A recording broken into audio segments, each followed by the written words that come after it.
오늘은 노을빛 채널을 시청해주시는 구독자 여러분께 한 여인의 인생에서 가장 충격적이었던 하루에 대한 이야기를 들려드리려고 합니다. 여러분은 혹시 믿어지시나요? 결혼 5주년 기념일 저녁, 제가 정성껏 차려놓은 식탁 위에 시어머니가 이혼 서류를 던지며 이런 말을 했습니다. 5년 동안 충분히 기다렸어. 아이도 못 낳는 여자가 우리 집안에 언제까지 붙어 있을 거야? 그 옆에는 명품 원피스를 입은 낯선 여자가 앉아 있었고, 제 남편은 고개를 푹 숙인 채 한마디도 하지 않았어요. 하지만 그들은 몰랐습니다. 바로 그 순간 제 배 속에는 7주 된 작은 생명이 자라고 있다는 것을요. 그리고 그날의 잔인함이 훗날 그들 몰락의 시작이 될 거라는 사실도 말이에요. 그날은 6월 15일이었습니다. 오후 내내 저는 남편 도훈이 좋아하는 갈치조림을 끓이고 작은 식탁에 흰 식탁보를 깔았어요. 마트에서 산 향초까지 켜놓고 설레는 마음으로 기다렸죠. 가슴 주머니에는 일주일 전 병원에서 받은 초음파 사진이 들어 있었습니다. 콩알만 한 크기의 아기 모습이 선명하게 보였거든요. 오늘은 꼭 말해야지. 5년을 기다린 아이가 드디어 왔다는 기쁜 소식을 전하려 했어요. 이 아이가 우리 결혼 생활의 모든 균열을 메워줄 거라고 믿었습니다. 그런데 저녁 7시 현관문이 열리는 소리가 평소와 달랐어요.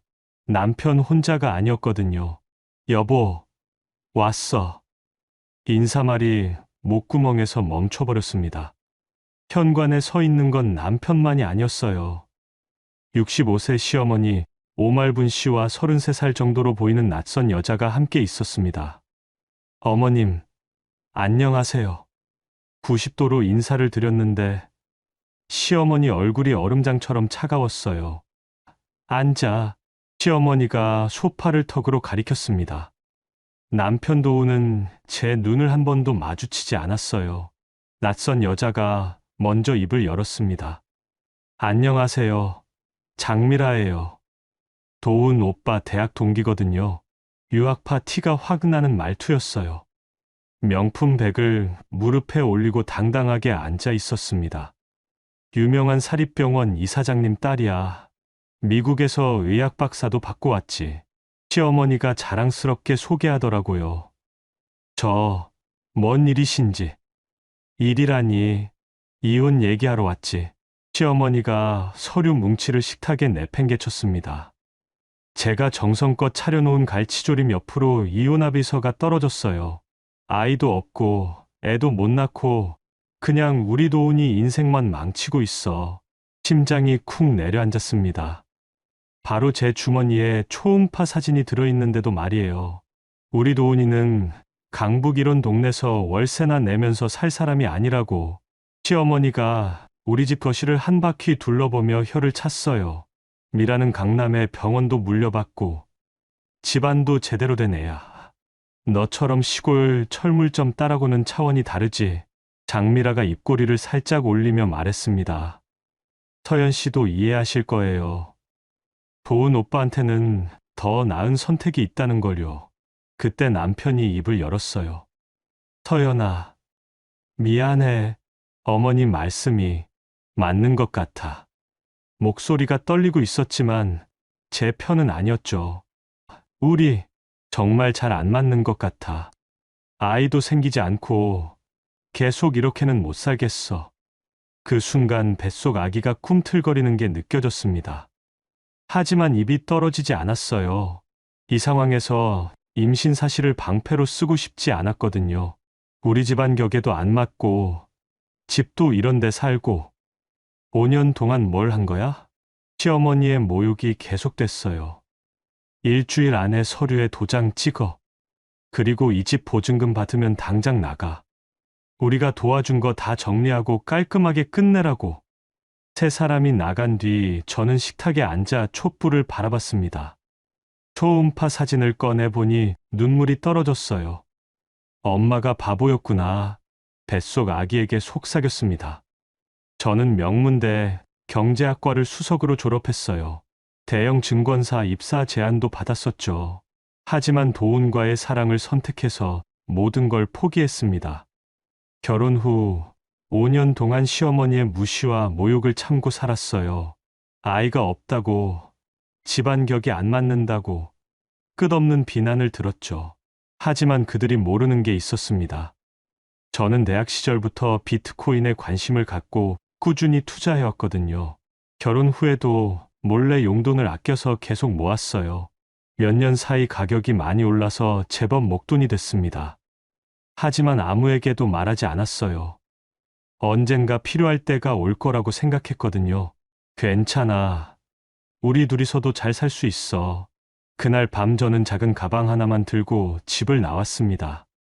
병원에서 받은 임신 확인서와 비트코인 지갑 정보를 가슴에 꼭 쥐고서요. 골목길을 걸으면서 생각했어요. 명문대 경제학과 수석 졸업생이 왜 이런 취급을 받아야 하는지 말이에요. 하지만 이상하게 마음이 홀가분했습니다. 이제 정말로 제 인생을 살 수 있을 것 같았거든요. 뱃속 아기와 함께요. 그때는 몰랐죠.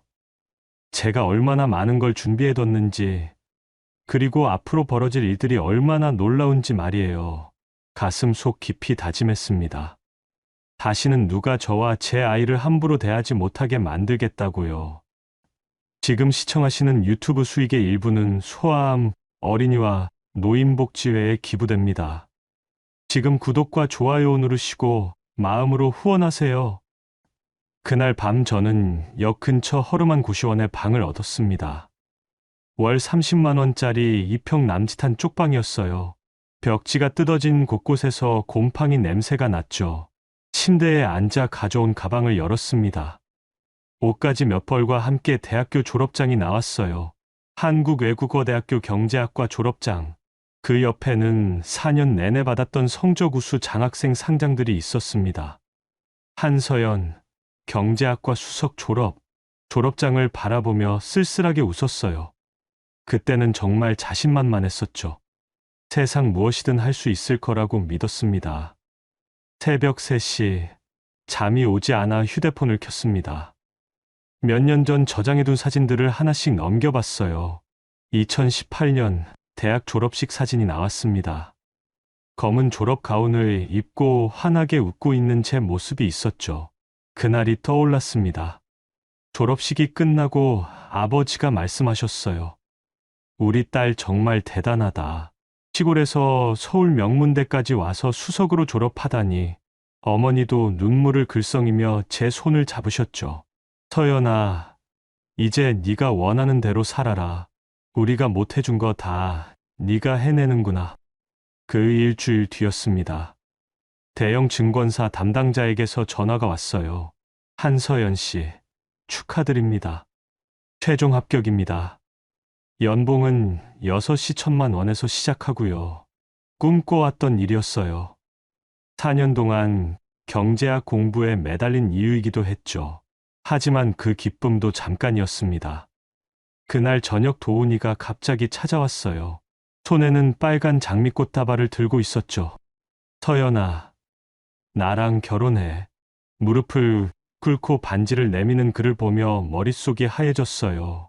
도훈아, 나 취직됐어. 증권사에서 일하게 됐어. 그거 안 해도 돼. 내가 평생 책임질게. 그때 저는 바보였습니다. 사랑이 전부인 줄 알았어요. 다음 날 증권사에 입사를 포기한다고 연락했죠. 정말 아까운 인재인데 다시 한번 생각해 보시죠. 담당자가 만류했지만 마음을 바꾸지 않았어요. 그해 12월에 도훈과 결혼했습니다. 고시원 침대에서 그 시절을 떠올리니 가슴이 답답했어요. 왜 그때 제 꿈을 포기했을까요? 결혼 첫 해는 그나마 괜찮았습니다. 도훈이 전공의 과정을 마치고 본격적으로 산부인과 의사로 일하기 시작했어요. 작은 원룸에서 신혼생활을 했죠. 하지만 2년째부터 시어머니의 본격적인 간섭이 시작됐습니다. 며느리가 집안일도 제대로 못하면 어떻게 해? 반찬은 왜 이렇게 밍밍해? 우리 도훈이가 뭘 먹고 사나? 명절 때마다 친척들 앞에서 모욕을 당했어요. 아직도 애 소식 없어? 혹시 몸에 문제 있는 거 아니야? 요즘 여자들이 공부만 하고 살아서 애 낳는 걸 모르나 봐. 그럴 때마다 도우는 침묵했습니다. 엄마가 원래 좀 세니까 이해해줘. 그게 그가 할 수 있는 전부였어요. 결혼 3년째 되던 해, 저는 혼자만의 작은 비밀을 만들기 시작했습니다. 대학 시절부터 관심 있게 봤던 가상화폐에 투자하기 시작한 거예요. 매달 도훈이 주는 생활비에서 10만 원씩 빼서 비트코인을 샀죠. 처음에는 정말 소액이었어요. 하지만 몇 년 사이 가격이 몇십 배로 뛰었습니다. 밤마다 노트북을 열어 차트를 봤어요. 숫자들이 오르락 내리락 하는 걸 보면서 속으로 다짐했죠. 언젠가 나도 내 이름으로 당당하게 살 거야. 하지만 그 꿈은 계속 미뤄뒀어요. 돈을 사랑했고 아이가 생기면 모든 게 달라질 거라고 믿었거든요. 시어머니의 모욕은 점점 심해졌습니다. 시골 철물점 딸이 우리 집안에 어떻게 들어온 거야? 명문대 나와서 뭐하나? 집안 배경이 없으면 소용없어. 애도 못 낳는 여자가 무슨 며느리야. 우리 도훈이 인생 망치지 마. 그럴 때마다 가슴이 찢어지는 것 같았어요. 하지만 참았습니다. 도훈을 위해서라고 생각했죠. 작년부터는 장미라라는 여자 얘기가 나오기 시작했어요. 도훈이랑 같은 과 동기래. 미국에서 의학 박사도 받고 왔대. 집안도 좋고 병원도 물려받을 애야. 그때마다 불안했지만 도훈을 믿었어요. 설마 했죠. 하지만 어젯밤 현실이 됐습니다. 그들이 함께 나타나서 이혼 서류를 내밀었어요. 새벽 4시 저는 휴대폰을 들고 망설였습니다. 대학 선배 정혜성의 번호가 화면에 떠 있었어요. 회계법인에서 파트너로 일하는 그는 제가 몰래 모은 자산을 관리해주고 있었거든요. 몇 년 전 우연히 만났을 때 제 상황을 털어놨더니 도움을 주겠다고 했어요. 서연아, 언제든 필요하면 연락해. 내 능력이면 충분히 독립할 수 있어. 그때는 그저 고마운 선배 정도로만 생각했죠. 하지만 지금은 달랐습니다. 전화벨이 몇 번 울리더니 그의 목소리가 들렸어요. 서연아? 이 시간에 웬일이야? 선배, 도움이 필요해요. 목소리가 떨렸어요. 무슨 일이야? 지금 어디 있어? 이혼하기로 했어요. 혼자 살아야겠어요. 전화 너머로 한숨 소리가 들렸습니다. 드디어 결심했구나. 언제부터 준비할까? 지금 제가 가진 게 얼마나 되는지 정확히 알고 싶어요. 알겠어. 내일 사무실로 와. 자세히 계산해 볼게. 전화를 끊고 창밖을 바라봤습니다. 동이 트고 있었어요. 가슴에 손을 얹고 뱃속 아기에게 속삭였어요. 우리 이제 진짜 시작이야. 엄마가 다시는 누구한테 무시당하지 않게 만들어줄게. 그날 아침 저는 처음으로 확신했습니다. 명문대 경제학과 수석 졸업생 한서연의 진짜 인생이 이제부터 시작된다는 거요. 하지만 아직 모르고 있었죠. 제가 준비해온 것들이 얼마나 큰 변화를 만들어낼지 말이에요. 다음 날 오후, 저는 강남역 근처 한 회계법인 건물 앞에 서 있었습니다. 18층 정혜성 공인회계사 사무실이라는 간판이 보였어요. 정혜성 선배는 저보다 5살 많은 40세였습니다. 대학교 경제학과 선배였죠. 졸업 후 회계법인에서 일하다가 지금은 파트너까지 올랐어요. 몇 년 전 동창회에서 우연히 만났을 때 제 이야기를 들어주었던 분이었습니다. 서연아, 들어와. 정혜성 선배가 문을 열어주며 반갑게 맞아주었어요. 깔끔한 정장 차림에 온화한 미소를 짓고 있었습니다. 사무실은 생각보다 넓었어요. 큰 책상 위에는 여러 대의 모니터가 놓여 있었고 벽면에는 각종 자격증과 상장들이 걸려 있었죠. 일단 앉아. 차 한잔 할까? 고맙습니다. 선배. 그가 커피를 내려주는 동안 저는 가방에서 노트북을 꺼냈습니다. 몇 년 동안 정리해온 투자 내역들이 들어 있었어요. 자, 이제 정확히 계산해보자. 정혜성 선배가 책상에 앉으며 말했어요. 비트코인 지갑이 몇 개였지? 총 5개 지갑에 나눠서 보관했어요. 저는 휴대폰에 저장된 지갑 주소들을 하나씩 불러주었습니다. 선배는 실시간 시세를 확인하며 계산기를 두드렸어요. 첫 번째 지갑. 와, 이것만 해도 3억이 넘네. 정말요? 응. 네가 2018년에 100만 원어치 산 게 지금 이 정도 돼 있어. 두 번째, 세 번째 지갑도 마찬가지였습니다. 몇 년 사이 비트코인 가격이 폭등하면서 제가 모은 돈이 엄청난 금액이 되어 있었어요. 전체 합계가. 선배가 잠시 멈추더니 놀란 표정으로 저를 봤어요. 12억 8천만 원이야. 네, 제 목소리가 떨렸습니다. 서연아, 너 완전 부자네. 이 정도면 평생 먹고 살 걱정 없어. 머릿속이 하얘졌어요. 원래 용돈을 아껴서 조금씩 모은 돈이 이렇게 큰 돈이 되다니. 그리고 여기 상가 투자건은 어떻게 된 거야? 2020년에 비트코인 일부를 현금화해서 도심 상가 건물 2채를 샀어요. 어디에? 을지로랑 종로 쪽이에요. 오래된 건물이지만 위치가 좋아서 선배가 부동산 시세 사이트를 확인했습니다. 이것도 대박이네. 현재 시가로 치면 각각 4억, 5억 정도 돼. 계산기를 다시 두드리더니 선배가 말했어요. 부동산까지 합치면 총 21억 정도 되는 것 같아.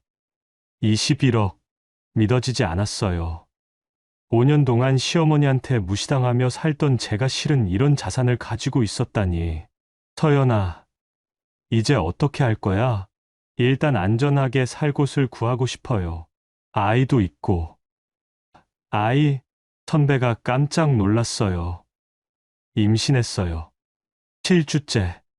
축하해. 그럼 더 신중하게 계획을 세워야겠네. 선배는 지도를 펼쳐놓고 설명하기 시작했어요. 을지로 상가 건물 옥탑에 괜찮은 공간이 있어. 리모델링하면 충분히 살만할 거야. 제 건물 옥탑에서 살겠다는 말씀이에요? 그래. 전세로 나간다고 하면 되고, 실제로는 내 집이니까 보증금 걱정도 없지. 며칠 뒤 저는 을지로 상가 건물을 직접 보러 갔습니다. 낡은 외관이지만 위치는 정말 좋았어요. 지하철역에서도 가깝고 주변에 병원이나 마트도 많았죠. 옥탑 공간은 30평 정도 되는 펜트하우스형이었습니다. 오래되긴 했지만 깔끔하게 리모델링하면 충분히 살만했어요. 여기서 새로 시작하는 거야. 뱃속 아기에게 속삭였습니다. 2주 후 저는 을지로 상가 건물 옥탑으로 이사했습니다. 정혜성 선배가 도와줘서 간단하게 인테리어도 했어요. 작지만 아늑한 제 공간이 생겼습니다. 이사한 첫날 밤, 창밖을 바라보며 감회가 새로웠어요. 서울 시내가 내려다 보이는 전망이 정말 좋았거든요. 이제 진짜 내 인생이야. 그때부터 저는 두 가지 생활을 시작했습니다. 낮에는 임신부로서 병원에 다니고, 저녁에는 투자자로서 공부하는 생활이었어요. 임신부 교실에 등록했습니다.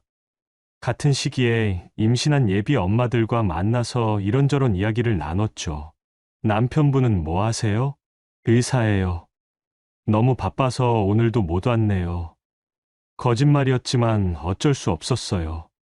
저녁에는 노트북을 열어 본격적인 조사를 시작했습니다. 도훈이 일하는 강북종합병원과 장미라 아버지가 운영하는 사립병원 재단에 대해서요. 회계사 출신답게 재무제표를 분석하는 건 어렵지 않았어요. 공시자료를 찾아보니 흥미로운 사실들이 드러났습니다. 장미라 아버지의 병원 재단이 최근 2년 동안 무리한 확장을 하고 있었어요. 신관건설에 300억 원을 투자했는데 대부분 대출로 충당했더라고요. 부채 비율이 너무 높네. 혼자 중얼거리며 계산해봤어요. 현금 흐름도 빠듯해 보였습니다. 더 자세히 파다 보니 또 다른 문제점을 발견했어요. 신관건설 과정에서 부당한 특혜 의혹이 있었던 거예요. 건설사 선정 과정이 불투명했고 공사비도 시세보다 비쌌습니다. 이거 문제가 있어. 정혜성 선배에게 전화했습니다. 선배, 지금 시간 있어요? 응. 무슨 일이야? 병원 재무제표 좀 봐주실 수 있어요? 물론이지. 내일 사무실로 가져와. 다음 날 선배는 제가 정리한 자료를 보고 놀랐어요. 서연아, 이거 정말 심각한데. 부채 비율이 200%를 넘어. 그러니까요. 그런데 더 큰 문제가 있어요. 제가 발견한 건설, 특혜 의혹을 설명했습니다. 이런 게 언론에 나가면 큰일 나겠네. 선배가 심각한 표정으로 말했어요. 서연아, 혹시 복수할 생각이야? 복수가 아니에요. 그냥 제 아이와 저를 지키고 싶어요. 어떻게? 다시는 누가 저희를 함부로 대할 수 없게 만들고 싶어요. 선배는 잠시 생각하더니 고개를 끄덕였어요. 도와줄게. 어차피 이런 부정은 밝혀져야 하니까. 그날부터 저희는 본격적인 조사를 시작했습니다. 병원 재단의 약점을 하나씩 찾아가기 시작한 거예요. 한 달이 지나자 상당한 자료가 모였습니다. 건설 과정의 문제점, 회계 조작 의혹, 그리고 가장 중요한 자금 출처의 불투명성까지요. 이 정도면 충분해. 선배가 두꺼운 파일을 정리하며 말했어요. 그런데 이걸 어떻게 활용할 거야? 조용히 압박해 볼 생각이에요. 제가 계획을 설명했습니다. 병원 재단의 주요 대출 은행들과 접촉해서 부실 대출 검토를 요청하는 거였어요. 물론 익명으로요. 그들이 자금 압박을 받으면 더 이상 남의 인생을 함부로 망칠 여유가 없을 거예요. 현명한 방법이네. 며칠 뒤 첫 번째 움직임을 시작했습니다. 정혜성 선배의 인맥을 통해 은행 관계자들에게 병원 재단의 부실 경영 정보를 흘렸어요. 효과는 생각보다 빨랐습니다. 일주일 만에 병원 재단 쪽에서 추가 담보 요구를 받았다는 소식이 들렸거든요. 시작이네. 뱃속 아기가 이제 4개월이 되어가고 있었어요. 배가 조금씩 나오기 시작했습니다. 우리 조금만 더 기다려. 엄마가 안전한 세상을 만들어줄게. 그렇게 저는 조용히, 하지만 확실하게 그들을 압박하기 시작했습니다. 아직 그들은 누가 자신들을 노리고 있는지 모르고 있었어요. 하지만 머지않아 알게 될 거였습니다. 함부로 무시했던 며느리가 얼마나 큰 준비를 해왔는지 말이에요. 임신 5개월에 접어들면서 제 배가 눈에 띄게 나오기 시작했습니다. 을지로 상가 건물 옥탑에서 보내는 하루하루가 평온했어요. 아침이면 근처 전통시장에 나갔습니다. 과일 가게 앞에서 싱싱한 사과를 고르면서 뱃속 아기에게 말을 걸었어요. 콩알이, 오늘은 빨간 사과 어때? 엄마가 골라줄게. 아기의 태명을 콩알이라고 지었거든요. 처음 초음파에서 콩알만 했던 모습 때문이었죠. 아이고, 예쁜 엄마네. 몇 개월이세요? 과일 가게 아주머니가 웃으며 물어보셨어요. 5개월 됐어요. 남편분은 뭐 하시나? 의사예요. 너무 바빠서 자주 못 와요. 거짓말이었지만 자연스럽게 나왔습니다. 장을 보고 집에 돌아와서는 노트북을 열었어요. 정혜성 선배와 함께 진행하고 있는 작업들을 점검했습니다. 병원 재단 압박 작전이 효과를 보고 있었어요. 지난달부터 은행들이 대출 조건을 까다롭게 요구하기 시작했거든요. 서연아, 큰일 났어. 선배에게서 급한 전화가 왔습니다. 무슨 일이에요?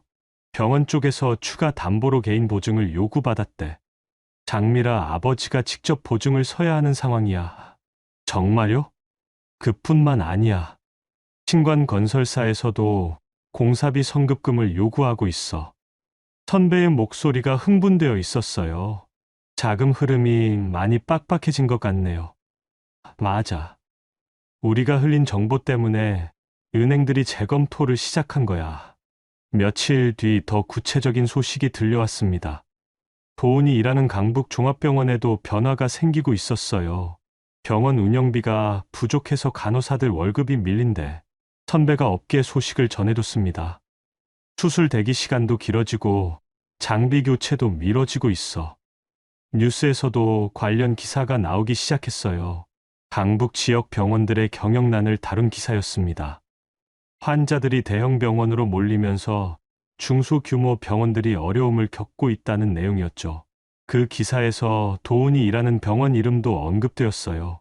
간호사 부족으로 응급실 운영에 차질이 빚어졌다는 내용이었습니다. 임신 6개월이 되던 어느 날 우연히 도훈의 소식을 들었습니다. 예전에 같이 다니던 산부인과에서 만난 간호사가 얘기해줬어요. 강북종합병원 최도훈 과장님 아시죠? 요즘 너무 힘들어 보이시던데 심장이 쿵 내려앉았어요. 무슨 일이 있나요? 병원 사정이 어려워져서 의료진들이 많이 그만뒀대요. 그분도 하루에 수술을 너무 많이 하셔서 쓰러지실 것 같더라고요. 집에 돌아와서 마음이 복잡했습니다. 뱃속 콩알이가 발로 차는 게 느껴졌어요. 엄마가 이상해. 아빠 걱정하고 있는 거야. 배를 쓰다듬으며 중얼거렸습니다. 그날 밤 잠이 오지 않았어요. 도훈의 지친 얼굴이 자꾸 떠올랐거든요. 혹시 그도 어머니의 압박에 못 이겨서 어쩔 수 없었던 건 아닐까요? 하지만 곧 마음을 다잡았습니다. 그날 밤 그가 제 편을 들어주지 않았던 것만은 분명한 사실이었으니까요. 임신 7개월이 되면서 배가 더욱 무거워졌습니다. 시장 갈 때도 천천히 걸어야 했어요. 콩알이 많이 무겁지. 엄마도 힘들어. 하지만 행복했습니다. 아이의 움직임이 점점 확실해졌거든요. 그즈음 정혜성 선배에게서 중요한 소식이 들려왔어요. 서연아, 병원 재단 쪽에서 구조조정을 검토한대. 구조조정이요? 신관 건설을 중단하고 일부 사업부를 정리할 예정이래. 장미라 아버지가 직접 결정한 거예요? 그런 것 같아. 더 이상 버티기 어려워진 모양이야. 그 소식을 들으면서 복잡한 감정이 들었어요. 제가 원했던 결과였지만 순수하게 기쁘지만은 않았거든요. 선배, 우리가 너무 심하게 한 건 아닐까요? 서연아, 네가 한 건 부정을 밝혀낸 거야. 잘못한 사람들이 대가를 치르는 거지. 그래도 그들이 너한테 어떻게 했는지 생각해봐. 결혼기념일에 이혼 서류를 들고 와서 모욕을 준 사람들이야. 선배 말이 맞았습니다. 하지만 마음 한구석이 편하지 않았어요. 임신 8개월, 배가 정말 많이 나왔습니다. 이제 걷는 것도 조심스러워졌어요. 산부인과 정기검진에 갔더니 의사 선생님이 말씀하셨습니다. 아기가 건강하게 잘 자라고 있어요. 몇 주 후면 만날 수 있겠네요. 감사합니다. 검진을 마치고 병원 로비에 앉아 있었어요.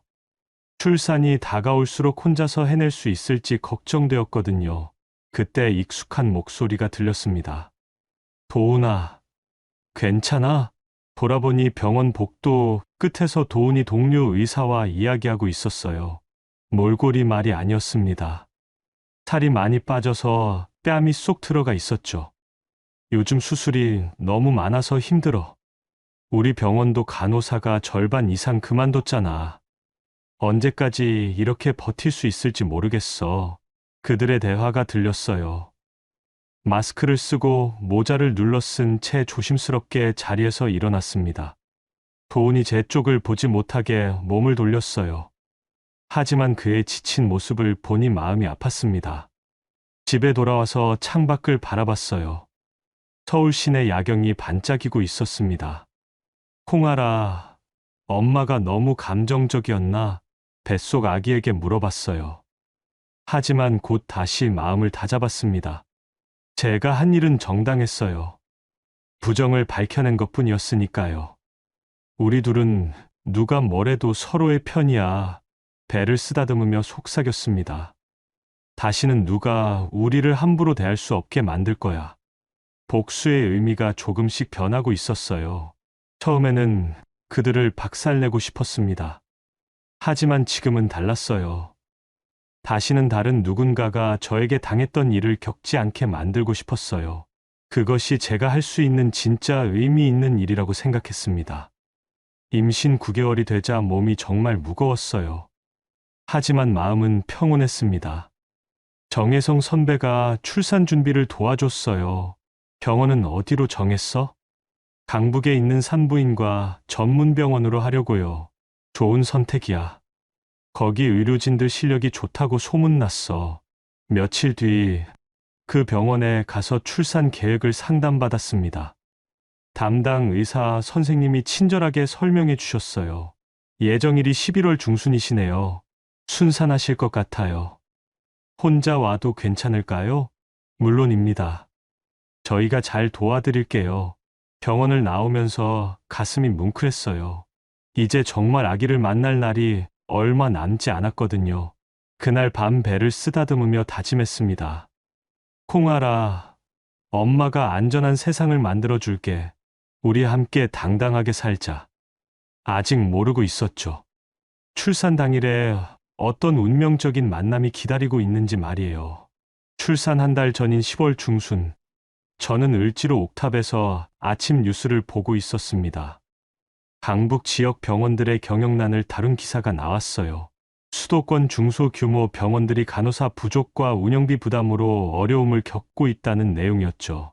그 중에 도훈이 일하는 강북 종합병원 이름도 언급되었습니다. 뱃속 콩아리가 발로 차는 게 느껴졌어요.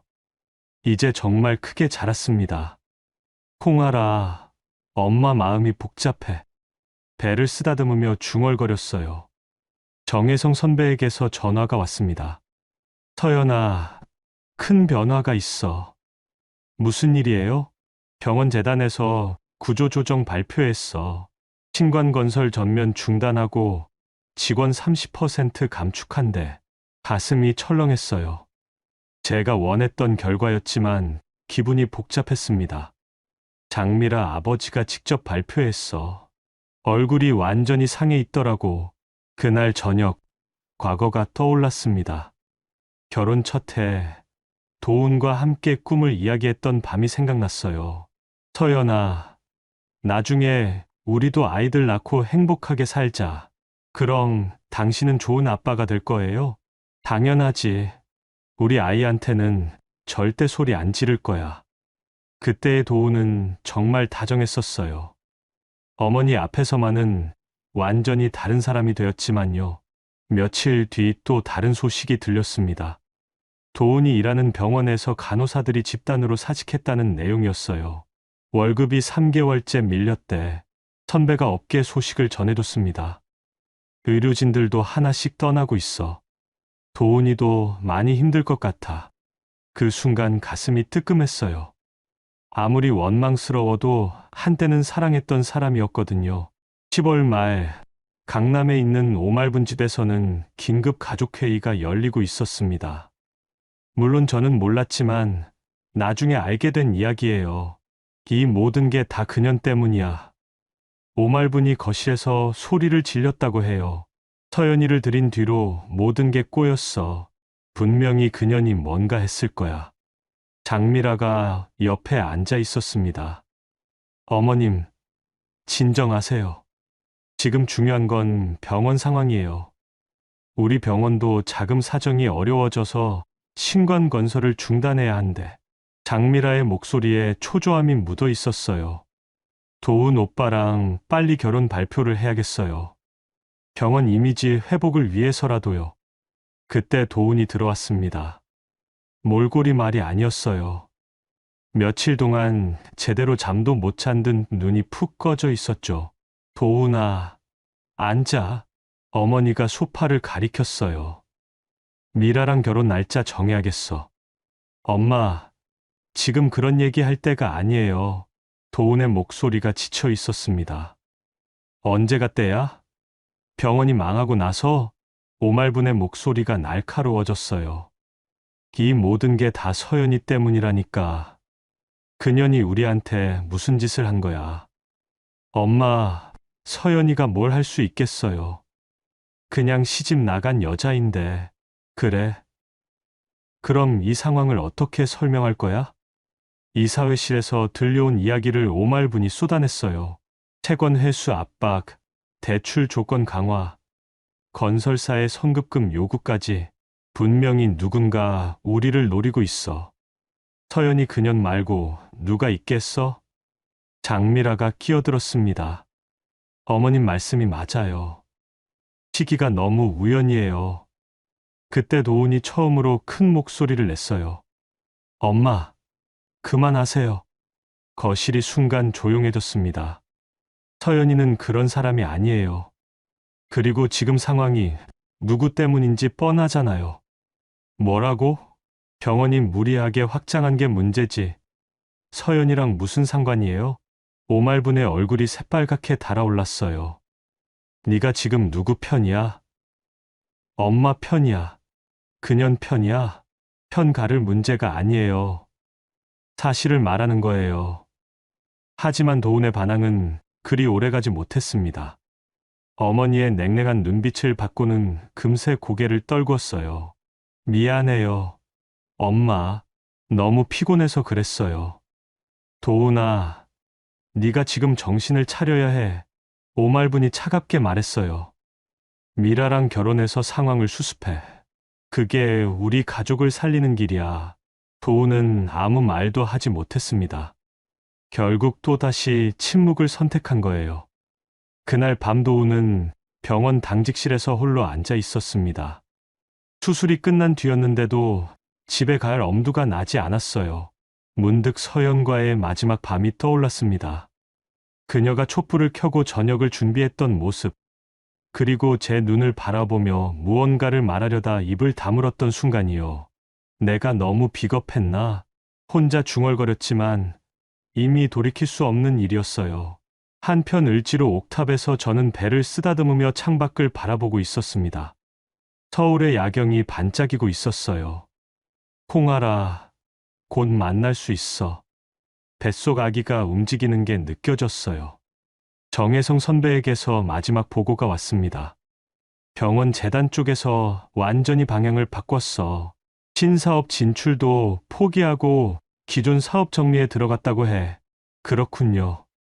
서연아, 내 목적은 달성한 것 같은데 목적이라기보다는 그냥 정의가 실현된 거죠. 복수라는 단어 대신 정의라는 말을 썼어요. 제 마음도 그렇게 변해 있었거든요. 이제 정말 새로운 시작이네. 며칠 뒤부터 진통이 오기 시작했습니다. 아직 예정일보다 일찍이었지만 병원에 갈 준비를 했어요. 가방을 챙기면서 마음이 두근거렸어요. 이제 정말 콩아리를 만날 시간이었습니다. 그때는 몰랐죠. 출산 당일에 어떤 운명적인 재해가 기다리고 있는지 말이에요. 11월 14일 새벽 3시, 갑작스러운 진통이 시작됐습니다. 예정일보다 일주일 정도 이른 시점이었어요. 아, 이제 시작인가? 배를 움켜쥐며 침대에서 일어났습니다. 규칙적으로 오는 통증이 점점 강해지고 있었어요. 미리 준비해둔 가방을 들고 택시를 불렀습니다. 정혜성 선배에게도 연락했죠. 선배, 병원 가야 할 것 같아요. 지금 가고 있어. 10분 안에 도착할게. 선배가 급하게 달려왔어요. 새벽이라 도로가 한산해서 병원까지 20분 정도 걸렸습니다. 괜찮아? 많이 아파? 아직은 견딜만해요. 강북에 있는 산부인과 전문병원에 도착했어요. 며칠 전 미리 상담받았던 곳이었습니다. 응급실에서 간호사가 휠체어를 가져왔어요. 진통 간격이 어떻게 되세요? 7분 정도요. 그럼 바로 분만실로 올라가겠습니다. 엘리베이터를 타고 3층 분만실로 향했어요. 정혜성 선배는 로비에서 기다리기로 했습니다. 분만실은 생각보다 넓고 깨끗했어요. 간호사들이 능숙하게 준비를 해주었습니다. 담당 의사 선생님이 곧 오실 거예요. 감사합니다. 병원 가운으로 갈아입고 분만대에 누웠어요. 진통이 점점 강해지고 있었습니다. 참을 수 없는 고통이 밀려왔어요. 뱃속 콩아리가 나오려고 애쓰고 있는 게 느껴졌습니다. 그때 간호사가 급하게 뛰어들어왔어요. 죄송합니다. 담당 의사 선생님이 응급수술로 급히 불려가셨어요. 네, 다른 산모분이 대량 출혈로 응급 상황이 생겼거든요. 심장이 쿵 떨어졌어요. 이런 상황은 예상하지 못했거든요. 그럼 어떻게 하나요? 병원장님이 대체 의사를 급히 부르고 계세요. 곧 다른 선생님이 오실 거예요. 간호사가 나간 뒤 혼자 남겨졌어요. 진통이 더 심해지고 있었는데 의사가 없다니. 콩알아, 조금만 기다려줘. 배를 쓰다듬으며 간절히 빌었습니다. 10분쯤 지났을까요? 분만실 문이 열리며 의료진이 들어왔어요. 대체 의사 선생님이 오셨습니다. 간호사가 말했어요. 수술복과 마스크를 완전히 착용한 의사가 들어왔습니다. 키가 크고 어깨가 넓었어요. 그런데 눈이 익숙했어요. 어디서 본 것 같은. 의사가 차트를 확인하며 말했습니다. 한서연 환자분이시죠? 상태 어떠세요? 그 목소리를 들은 순간 온몸이 굳어버렸어요. 당신, 마스크 위로 보이는 눈을 보니 확신이 들었습니다. 당신 왜 여기 있어요? 의사의 손이 잠시 멈췄어요. 차트를 보던 그의 시선이 제 얼굴로 향했습니다. 서연이, 최도훈, 제 전남편이었어요. 왜 여기 있냐고요? 목소리가 커졌어요. 간호사들이 놀란 표정을 지었습니다. 서연아, 진정해. 지금은 진정하라고요. 지금 이 상황에서 진통이 더 심해지고 있었는데 이런 일이 벌어지다니. 아기를 낳기도 전에 비명부터 질러버렸어요. 아, 이럴 수가 있나. 도훈의 얼굴도 창백해져 있었어요. 환자 명단을 보고도 믿지 못했던 것 같았습니다. 간호사님, 다른 의사 선생님으로 바꿔주세요. 죄송하지만 지금 당장 가능한 분이 안 계세요. 응급 상황이라. 그럼 다른 병원으로 가겠어요. 일어나려고 했는데 또 진통이 왔어요. 너무 아파서 꼼짝할 수 없었습니다. 으악, 서연아, 지금은 아이가 중요해. 도훈이 의사의 목소리로 말했어요. 아이 상태를 먼저 확인해보자. 전문가의 얼굴로 돌아온 그가 검진을 시작했습니다. 손이 떨리고 있었지만 억지로 침착함을 유지하려 했어요. 자궁경부가 많이 열렸네. 곧 태어날 것 같아. 그의 목소리가 떨리고 있었어요. 서연아, 지금만은 의사와 환자야. 말도 안 돼요. 하지만 진통이 너무 심해서 더 이상 반박할 수 없었어요. 아이가 나오려고 하고 있었습니다. 깊게 숨 쉬고 힘 주세요.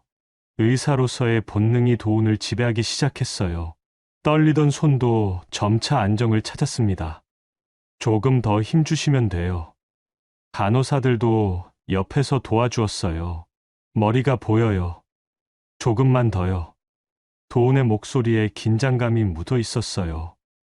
전 남편이지만 지금은 제 아이를 받아낼 의사였습니다.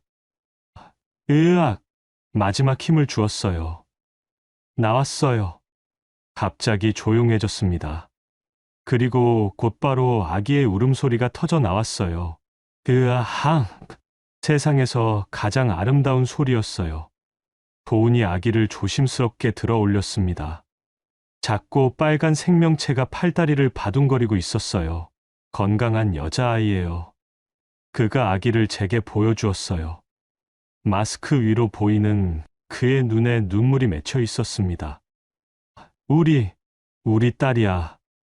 내 딸이 아니에요. 차갑게 말했지만 아기를 보는 순간 눈물이 터져 나왔어요. 안녕, 내 사랑. 아기를 품에 안으니 모든 고통이 사라지는 것 같았어요. 도훈은 처치를 마치고 조용히 서 있었습니다. 출산 기록지를 작성하면서 아버지 란이 비어 있는 것을 보고 있었어요. 이 아이, 제 아이 맞죠? 조심스럽게 물었어요. 상관없어요. 이제는, 서연아, 나는 오늘 일은 의사와 환자 사이의 일이었어요. 그것뿐이에요. 아기가 제 품에서 작게 숨을 쉬고 있었어요. 완벽했습니다. 간호사가 아기를 잠시 데려가서 처치하는 동안 도훈과 저는 침묵 속에 있었어요. 고마워요, 의사 선생님. 서연아, 이제 가보세요. 다른 환자들이 기다리고 있을 거예요. 도훈은 한참 동안 서 있다가 천천히 문을 향해 걸었어요. 문 앞에서 한번 뒤돌아봤지만 아무 말도 하지 않았습니다. 문이 닫힌 뒤 간호사가 아기를 다시 데려왔어요. 정말 예쁘게 생겼어요. 그저 아기를 다시 품에 안고 보니 도훈을 닮은 부분도 있었어요. 눈매가 특히 그랬습니다. 하지만 상관없었어요. 이제 이 아이는 온전히 제 아이였으니까요. 앞으로 우리 둘이서 살자. 아기에게 속삭였어요. 그때는 몰랐습니다. 내일 오말분과 장미라가 병실로 몰려올 거라는 거요. 그리고 그것이 진짜 마지막 대결의 시작이라는 것도 말이에요. 칠전 남편이 받아낸 첫 울음. 아기가 태어난 직후 분만실은 고요했습니다. 갓 태어난 생명의 첫 울음이 멈춘 뒤 찾아온 침묵이었어요. 도훈은 아기를 처치하면서 손이 떨리고 있었습니다. 의사로서는 수백 번 해본 일이었지만 이번만큼은 달랐어요. 심장 소리가 정상이에요. 간호사에게 말하는 그의 목소리도 떨렸습니다. 아기를 깨끗이 닦아주고 다시 제 품에 안겨줬어요. 작은 손가락들이 제 손을 꼭 쥐었습니다. 정말 예뻐요. 간호사가 웃으며 말했어요. 눈매가 아빠를 많이 닮았네요. 그 말에 도훈의 몸이 경직되었습니다. 제 시선과 마주쳤는데 그의 눈에 복잡한 감정이 서려 있었어요. 처치는 다 끝났어요. 도훈이 출산 기록지를 작성하면서 말했습니다. 그런데 아버지란 앞에서 펜이 멈춰 있었어요. 이름은 어떻게 할까요? 조심스럽게 물었어요. 한가인이요. 가인, 그가 중얼거렸습니다. 아름다운 사람이라는 뜻이었죠. 좋은 이름이네요. 아버지라는 결국 비워둔 채 서류를 마무리했어요. 저는 이제 가볼게요.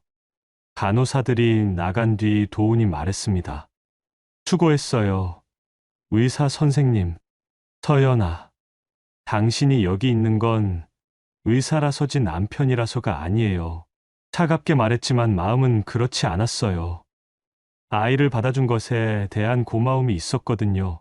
도훈은 한참 동안 서 있다가 천천히 문을 향해 걸었습니다. 문 앞에서 뒤돌아봤어요. 미안해, 서연아. 지금 와서 미안하다고 하지 마세요. 이 아이가 정말 제 아이가 맞죠? 중요하지 않아요. 이제는 도훈의 어깨가 축 떨어졌어요. 더 이상 할 말이 없다는 듯이 분만실을 나갔습니다. 혼자 남은 저는 가인이를 품에 꼭 안았어요. 세상에서 가장 소중한 보물을 안고 있는 기분이었습니다. 이제 우리 둘뿐이야. 아기에게 속삭였어요. 1시간 후 1인실 병실로 옮겨졌습니다. 정혜성 선배가 기다리고 있었어요. 수고했어. 아기 정말 예쁘다. 고마워요. 선배. 가인이를 보여주니 선배가 흐뭇하게 웃었어요. 그런데 깜짝 놀랐어. 의사가 도훈이라니 저도 몰랐어요. 우연의 일치였죠. 정말 우연이었을까? 선배가 의미심장한 표정을 지었어요. 무슨 말이에요? 병원 담당자들이 응급대체 의사를 부를 때 산부인과 경력이 많은 의사 리스트에서 선택한 거야. 그럼 도훈이가 그 리스트에 있었던 거지. 자기 병원 사정이 어려워져서 외부 진료도 하고 있더라고. 가슴이 복잡해졌어요. 정말 우연이었을까요? 아니면 운명이었을까요? 어쨌든 끝났어요. 이제 새로 시작하는 거예요. 맞아. 그런데 서연아, 준비해야 할 게 있어. 선배의 표정이 진지해졌어요. 뭔데요? 도훈이 쪽에서 움직임이 있을 것 같아. 무슨 움직임요? 오늘 출산 소식이 알려지면 시어머니가 가만히 있을까? 선배 말이 맞았어요. 오말분 씨의 성격을 생각해보면 분명히 무언가 할 거였습니다. 법적으로 대비해두자. 혹시 모를 상황에 대비해서. 어떻게 해요? 우선 친정확인 문제부터. 만약 그쪽에서 요구하면 어떻게 할 거야? 생각해보지 못한 문제였어요. 잘 모르겠어요. 그리고 양육권 문제도 있어. 법적으로는 아버지에게도 권리가 있거든. 가슴이 답답해졌어요. 이제 막 태어난 아이를 두고 벌써 이런 걱정을 해야 하다니. 하지만 너무 걱정하지 마. 우리 쪽이 훨씬 유리해. 왜요? 도훈이가 먼저 이혼을 요구했고 임신 사실을 알고도 포기한 거니까. 그때는 임신 사실을 몰랐는데요. 그래도 충분히 유리해. 게다가 네가 경제적으로 안정되어 있잖아. 선배가 서류를 꺼냈어요. 혹시 모르니까 이것들 준비해뒀어. 양육권 관련 법률 자료와 재산 증명 서류들이었어요. 이렇게까지 해야 하나요? 안전하게 준비하는 거야. 상대방이 어떻게 나올지 모르니까. 그날 밤 가인이를 재우면서 복잡한 생각에 빠졌어요. 평화롭게 키우고 싶었는데 또 다른 싸움이 시작될 수도 있다는 게 두려웠습니다. 한편 도우는 병원 당직실에 혼자 앉아 있었어요. 오늘 있었던 일이 꿈같이 느껴졌습니다. 자신의 아이를 직접 받아낸 것, 서연의 차가운 시선, 그리고 비어있는 아버지란, 내가 정말 아버지가 된 건가? 혼자 중얼거렸어요. 휴대폰이 울렸습니다. 어머니에게서 온 전화였어요. 도훈아, 어디야? 병원에요. 엄마, 빨리 집에 와. 급한 일이 있어. 무슨 일인데요? 와서 얘기해. 지금 당장. 전화가 끊어졌어요. 어머니 목소리에 심상치 않은 기운이 감돌았습니다. 집에 가보니 오말분과 장미라가 거실에 앉아 있었어요. 둘 다 표정이 어두웠습니다. 앉아. 어머니가 명령조로 말했어요. 서연이가 애를 낳았다며? 도훈이 깜짝 놀랐어요. 벌써 알려진 거였습니다. 어떻게 알았어요? 병원에 아는 사람이 있어서 들었어. 장미라가 차가운 목소리로 말했어요. 그 애가 내 아이가 맞아? 어머니의 질문에 도우는 대답할 수 없었어요. 대답 안 하는 걸 보니 맞구나. 엄마, 이제야 진실이 나왔네. 그년이 이혼할 때 이미 임신한 상태였던 거야. 오말분의 얼굴이 일그러졌어요. 그럼 우리가 속은 거잖아. 맞아요. 어머님, 우리를 완전히 속인 거예요. 장미라가 거들었어요. 내일 당장 병원에 가자. 뭐 하러요? 당연히 그 애를 데려와야지. 우리 집안 혈육인데 남이 키울 수는 없어. 도훈이 깜짝 놀랐어요. 엄마, 그건 아니에요. 뭐가 아니야? 내 아이 맞잖아. 하지만 서연이가 키우고 싶어 해요. 그년이 뭔데 우리 손자를 키워? 절대 안 돼. 어머니의 목소리가 날카로워졌어요. 내일 병원에 가서 확실하게 정리하자. 그날 밤 도우는 잠을 이룰 수 없었어요. 아이의 작은 얼굴이 자꾸 떠올랐거든요. 내가 정말 아버지 역할을 할 수 있을까? 복잡한 마음으로 밤을 지새웠어요. 다음 날 아침, 병원에서는 폭풍전야의 고요함이 흐르고 있었어요. 저는 가인이에게 젖을 먹이면서 평화로운 시간을 보내고 있었습니다. 우리 가인이 잘 먹네. 아기가 열심히 젖을 빨고 있었어요. 그때 병실 문이 거칠게 열렸습니다. 예상했던 일이 벌어진 거였어요. 오말분과 장미라가 들어왔습니다. 두 사람의 얼굴에는 분노가 가득했어요. 드디어 정체를 드러냈구나. 오말분이 소리쳤어요. 진짜 마지막 싸움이 시작된 거였습니다. 드디어 정체를 드러냈구나. 오말분이 병실로 뛰어들며 소리쳤어요. 장미라도 뒤따라 들어왔습니다. 저는 가인이를 품에 꼭 안고 침대에서 일어났어요. 여기서 뭐 하세요? 뭘 하긴, 우리 손자 찾으러 왔지. 오말분의 눈빛이 번뜩였어요. 저 애가 우리 집안 피라면 당장 데려가야 해. 손을 뻗어 가인이를 빼앗으려 했습니다. 저는 뒤로 물러서며 아이를 보호했어요. 손 대지 마세요. 뭐? 네가 뭔데 우리 혈육을 가로채? 장미라가 나서며 말했어요. 서연 씨, 이제 그만하세요. 임신 사실을 숨기고 이혼한 건 사기나 다름없어요. 사기라고요? 그렇죠. 우리를 속인 거잖아요. 그때 병실 문이 다시 열렸어요. 정혜성 선배가 변호사와 함께 들어왔습니다. 무슨 일이세요? 선배가 차분하게 물었어요. 당신은 누구야? 오말분이 경계심을 드러냈습니다. 한서연 씨의 법정 대리인입니다. 선배 옆에 변호사가 명함을 내밀었어요. 지금 불법 침입과 강요 행위를 하고 계시는데 그만두시죠. 뭐라고? 우리가 뭘 잘못했다는 거야? 병실에 허가 없이 들어와서 신생아에게 해를 끼치려 했잖아요. 변호사의 침착한 목소리에 오말분의 기세가 꺾였어요. 정혜성 선배가 휴대폰을 꺼내 보여줬습니다. 방금 전 대화 다 녹음됐어요. 우리 손자 찾으러 왔다고 하셨죠? 그게 뭐 어때서? 법적으로 아무 권리가 없으시거든요. 이혼한 상태에서 태어난 아이니까요. 장미라의 얼굴이 창백해졌어요. 그래도 친자 확인을 하면 원하신다면 하죠. 하지만 결과가 어떻게 나와도 양육권은 산모에게 있어요. 선배가 서류를 꺼냈습니다. 이건 뭐야? 병원 재단 관련 자료들이에요. 부정 대출, 건설업체 특혜, 회계 조작 증거들이죠. 오말분과 장미라의 얼굴이 동시에 굳었어요. 이런 자료들이 언론에 공개되면 어떻게 될까요?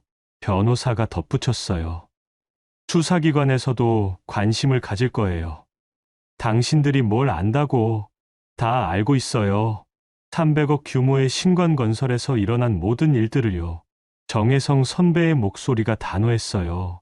그때 병실 문이 또 열렸습니다. 도훈이 들어왔어요. 엄마, 왜 이러세요? 도훈아, 내 자식을 찾으러 온 거야. 찾으러 온 게 아니라 빼앗으러 온 거죠? 도훈이 어머니를 말렸어요. 그만하세요. 엄마, 뭐라고? 서연이 말이 맞아요. 우리가 잘못했어요. 오말분이 어이없다는 표정을 지었어요. 네가 지금 누구 편이야? 도훈이 무릎을 꿇었습니다. 병실 바닥에서 제게 고개를 숙였어요. 서연아, 정말 미안해. 도훈아. 어머니가 소리쳤지만 그는 계속 말했어요. 남편으로서도 아들로서도 실패했어. 내게 너무 미안해. 눈물이 주르륵 흘렀어요. 하지만 저는 차갑게 대답했습니다.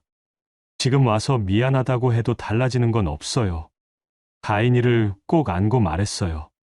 좋은 남편이었던 적은 한 번도 없었어요. 앞으로도 그럴 자격은 없고요.